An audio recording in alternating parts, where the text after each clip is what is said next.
Now I want to show you a stunning example of how you cannot appease the mob.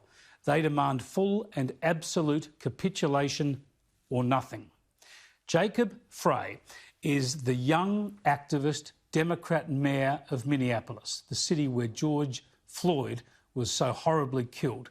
The city whose police force is now under fire, of course, with 4 officers facing charges over that callous killing, one of them for second-degree murder.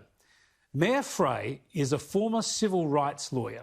He came to office 2 years ago promising to reform the police, campaigning against systemic racism. He's been at pains to make it clear since all of this broke out that he is on the side of those seeking justice and reform.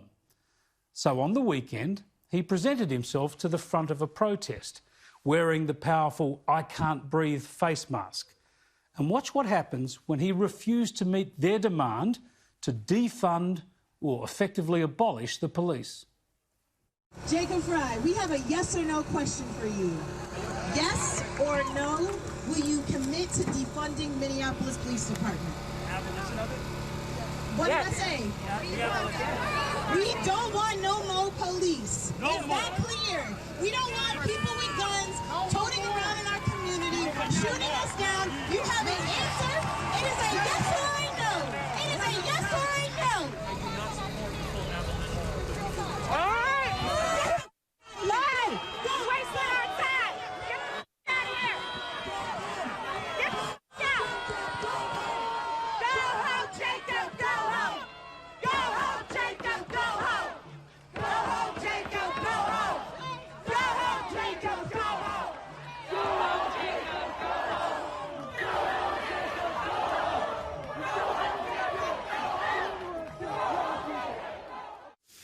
Yeah, this because he said he didn't support the abolition of the police. Yet you have to be so radical, so extreme, that you want police defunded, or you're made to run the gauntlet like that of a baying crowd. That's very, very ugly and worrying stuff. But it demonstrates clearly that you cannot reason with protesting mobs. And the US debate has now become so distorted that there's far more criticism of Donald Trump for threatening to enforce law and order than there is of activists wanting to tackle lawlessness by getting rid of the police entirely. In Australia, one Indigenous television host has agreed with this same crazy idea.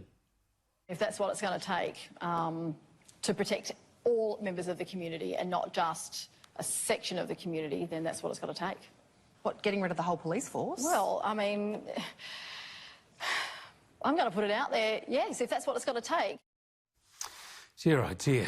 And in the UK, protesters have defaced a statue of Winston Churchill, smearing him as a racist. Imagine the idiotic irony here.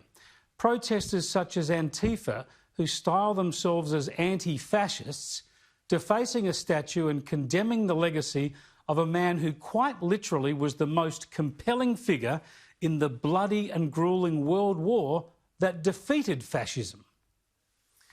The idea that radical protesters should be listened to above the silent majority or in place of elected officials is a scary version of anti-democracy.